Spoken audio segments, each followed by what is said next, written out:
Salutations everybody, it is Matty here today. Hope you're all doing absolutely excellent. Today we have some very interesting PlayStation 6 rumors to dive into today. One in particular is a bit of a plot twist if I'm honest, given how the industry has been going. I'm very surprised to see that the PlayStation 6 will have a detachable disc drive at launch. This is huge because as someone who talks a lot about physical games, especially over on Retro Rebound, again, I always say, look at my room, it's extremely important to me. But I also understand based off the stats I'm seeing, we're kind of the minority here. But given that we have the Switch 2 supporting physical games, and now we're seeing PlayStation 6 is going to move to support physical games, it looks like they may live on for another generation. Now, how exactly they do live on, like game key cards or actually full game on disc or on cart, is a conversation we'll have. But I'm really excited about this rumor.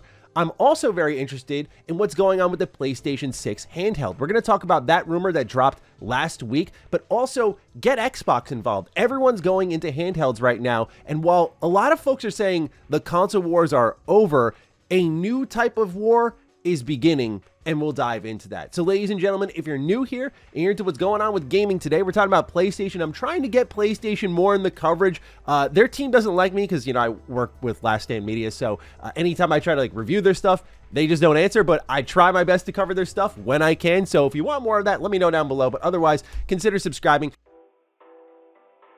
So let's start off with where the news broke. This came from Insider Gaming, who originally, by the way, reported the PlayStation 5 would get a detachable disc drive. They say here, PlayStation 6 is planned to have a detachable disc drive on launch. The article begins, for the next generation of PlayStation, several sources who wish to remain anonymous because they were not authorized to talk about the company plans have said that the detachable disc drive is here to stay for the next generation. Identical to the PlayStation 5 and its detachable disc drive, customers will be able to buy the console individually as a digital console, bundled with the PlayStation 6 as a traditional console, or upgrade later by purchasing the detachable disc drive separately. This is also fantastic news because it shows PlayStation, and hopefully others, as we'll talk about at the end of this video, Xbox, have really recognized that people have built their collections with physicals, and that you can't just tell them, oh, get over it, or whatever. You have to support that in some way, somehow. And I find this to be a good compromise. Digital brothers and sisters, you get your digital-only console no matter what. For physical brothers and sisters, we get our hands on a disc drive that we can attach and use our physical games. Would I have liked it to be part of the whole thing? Yes, but as we'll get into in a second, I kind of get with where the economy currently stands and tariffs. I get why PlayStation and others may be going this way to, we'll say, lighten the load on the console. So the article continues, according to one source, unless things are changed at the last minute, PlayStation is firm on the decision because the disc drive for the PlayStation 5 hit all the company's internal targets. Again, it was reiterated by the source that the decision was made to reduce manufacturing and shipping costs during uncertain times, likely referring to the tariff/trade war. These uncertain times have seemingly influenced PlayStation's decision on the look of the next PlayStation 2, as rumblings suggest that this time around, the PlayStation 6 will have a much simpler design than its predecessor, again to maximize efficiency, shipping space, weight, and so on. This might be the best news of the article because I hate, with a capital H, how the PlayStation 5 looks, man. Look, I don't usually care about this stuff. Do you play my game? Cool. You could look like a toaster for all I care. That'd be kind of cool. But the way the PlayStation 5 looks, I don't know who approved it, who went, that's our next generation system. It's not charming in the slightest, where 10 years from now I'll be like, oh, look at that funky little thing. It's it has none of that, man. The detachable sides and stuff, it just, So simpler sounds great. I think of the PlayStation 3 Slim with the sliding top. Love that. Love also just the matte PlayStation 3 Slim that came out much later. I love how the PlayStation 4 looks even. I do like a sleek Sony console. The PlayStation 2 Slim is another one. So going to that simpler look is the type of PlayStation hardware I prefer. So if it's that and it can channel a little bit of that nostalgia, which I think will be important a little bit, then that would be really sick here. But the article wraps up saying, even as late as this month, we can expect PlayStation to introduce a new PlayStation 5 Slim revision to the market, which will launch with an 825GB hard drive instead of the standard 1TB. It's also believed that, like with all PlayStation 5 revisions, the new revision will reduce the console's weight, indicating that PlayStation is trying to save pennies where and when necessary. Now, there's one thing I was thinking of when I saw the detachable disk drive is there are games even in PlayStation first party that are pushing for having all of the games on disk. I remember when Spider-Man 2 was about to come out, Insomniac posted a message online saying the game contains the entire disc and is playable from start to finish with no patch or online requirement. Now they say, hey, for the best experience, we encourage physical/disc-based players to download the update on launch day. I think this again is a fine compromise. Like, hey, we met you in the middle, but also, as expected in today's day and age, we fix some things last minute. You're probably going to want to check them out. And yeah, Spider-Man 2 was like, to me, a pretty iffy game. There was a lot about it that I actually ended up not liking, and I say that as like, I mean, go look at Retro Rebound. I've like played every Spider-Man game. As a Spider-Man diehard, I was surprised of how critical I was of this game from top to bottom, but I hope Spider-Man 3 is much better. But the game was also kind of buggy, especially the final cutscene in the game. I won't spoil it, but yeah, it completely bugged out on me and it looked terrible. And there was one time my clip went viral, but I was web swinging around as a cube. So yeah, that was also a very pleasant surprise. But hey, look, they said the whole game's on disc, so guess what I did?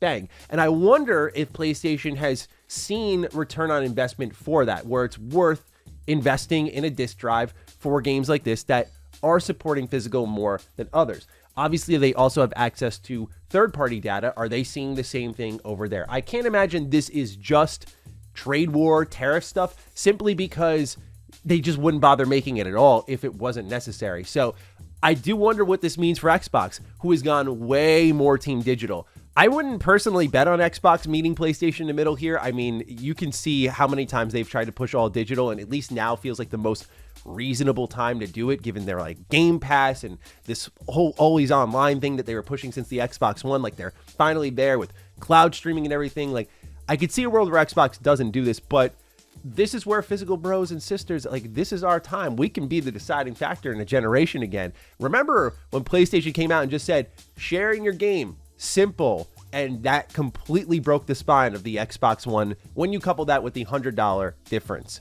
PlayStation can do it again. If Xbox doesn't support physical games, they can literally ignite the entire crowd saying like, hey, you can still play your games here, and just do a nice simple 30-second commercial like they did that one time, and it's all over. So I'm really curious to see what Xbox does, because they just show no signs. I mean, if you look at their first party games, like, they're all game keys, they're all licenses, and some first party games haven't even had physical prints. Either that, or like, I remember when Indiana Jones was about to come out, it's like impossible to find a physical edition, and when you do, it's worthless. That's why my Xbox collection, at least for this generation, is very slim compared to everything else, because it's very rare that I find a game that I play and I'm like, oh, this is fully on disc. That's why I love the Does It Play website. They provide like full breakdowns of like, can you play it here offline? And that's usually how I guide my modern day purchasing decisions. But now the conversation gets even more interesting, because just last week we got this rumor from Moore's Law is dead. And it's covered here by Video Games Chronicle, saying Sony is reportedly planning a Nintendo Switch-style PlayStation 6 portable. It's our time. I have been waiting for this moment. If you can channel any of this energy here. You remember why this console failed? I mean, there were a couple of reasons, right? Remember the infamous PSN hack that took down the servers for a really long time and nobody could play online on PS3? I think it was happening through like Christmas, like really bad time for PlayStation. Well, it turns out there was something exposed on the back end of the Vita where that could have happened again. And so they pretty much had to kill the system. That was one of the leading reasons. The other leading reason that the Vita went up in flames, even though it never should have, but I get this part, is development budgets for making a game on this were the same as making a, say, PlayStation 3 game. And when that was the case, and the PS3 install base was much larger than like the 10-ish, if we're lucky, million people who got this, a lot of people went, well, why would I make a Vita game? Why don't I just make like a PlayStation 3 game for the same price and sell it to more people? Or you'd see what happened with games like, say, Final Fantasy X and X-2 HD Remaster, where they would have a Vita version and a PS3 version. Like, that was usually the compromise. Vita exclusives, unless they were first party, were incredibly rare, and now most Vita exclusives have been ported off the console. So just before we dive into this PlayStation handheld and this handheld market makes a ton of sense, simply because it kind of brings the Vita's vision back of console-based handheld games. except now we're seeing a lot of handheld PCs are powerful enough to run the console games that we play nowadays everywhere. So it's not like developers are going to have to make a choice, like make it for the PlayStation handheld or make it for the console. It's like it can be both, kind of like how it once was, but for more games, given there's more SKUs to develop for that can kind of transition. Like maybe your Series S version transitions well into your PlayStation 6 portable version. But let's start breaking it down. Video Games Chronicle writes, that's according to Moore's Law is Dead, a YouTube channel that has previously leaked accurate technical info on PlayStation consoles before their announcement.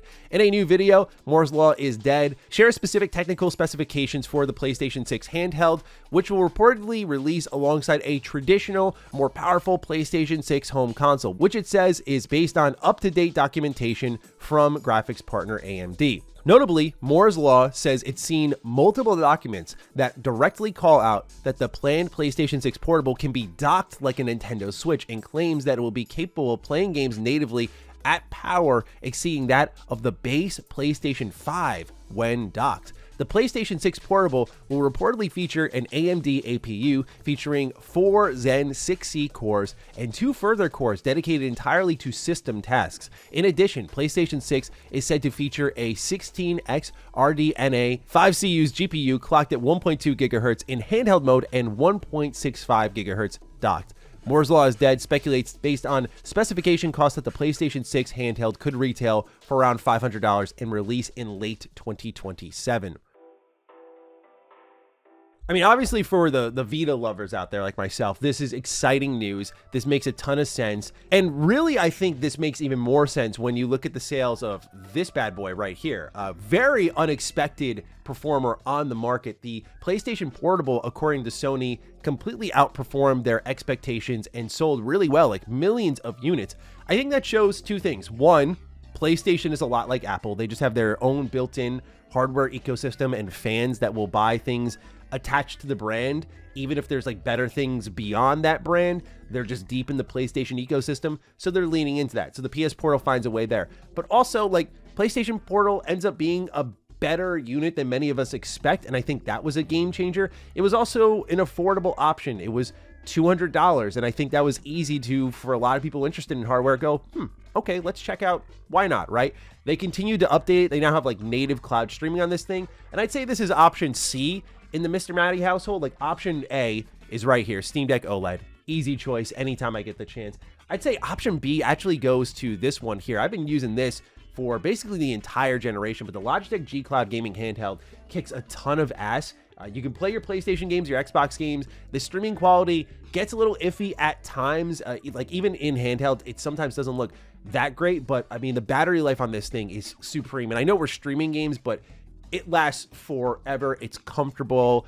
It's very portable. It's very light. Like there's a lot I love about that device. So it's usually my go-to because I get my longest handheld sessions out of it. I also sometimes just stream my Steam games to it. Like it's really useful for just playing around the house. But the PlayStation Portal, I mean, you literally have an ugly form factor again. If I'm assuming the same person who did the PlayStation 5 did this, because good God, look at this. It's literally just a controller split down the middle with a big screen. Like there's no creative vision. So I'm hoping they're going for a more simple look, but seeing how the sales of the Portal did well, this goes back to kind of what we saw with the disk drive. Sales did well. They hit or surpassed internal metrics.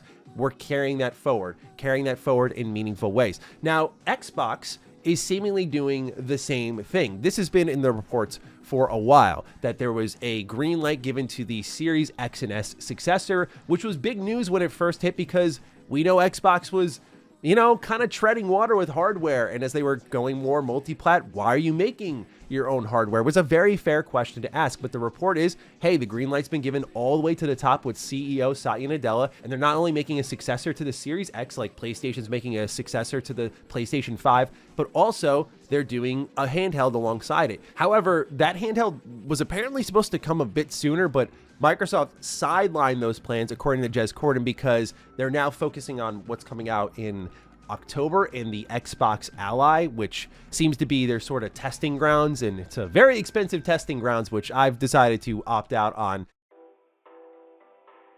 Pretty much what's happening now is we're lining up for a new style of console war that I don't think enough people are thinking about or considering. Because yes, the traditional console war in many ways is over, but we're about to have a handheld war, but also people aren't talking about the kind of console PC hybrid war. There have been reports and leaks that Steam is working on their own console, a kind of Steam frame, if you will. And they're no doubt going to be targeting not only hardcore gamers like ourselves, but also PC enthusiasts, just like Xbox is trying to do that with their sort of Windows 11 hybrid gaming ecosystem that they're testing out a bit with the Xbox Ally this generation. One of the reasons that this new Xbox handheld got sidelined is because Steam OS was completely obliterating Windows in every metric, to the point where, like, I heard internally, but also people who have more closer ears to the ground than me heard internally, this scared the heck out of Xbox, where they like completely changed their plans based on that. Like it put the fear of God in them completely. So now we know Steam is heading towards living rooms, but also they're probably heading toward living rooms in the same way Xbox is heading toward living rooms. One of the things that Cog and I talked about on Defining Duke very frequently was Xbox needed to get their handheld out first. Why is that? You saw immediately what I did when I read about a PlayStation handheld.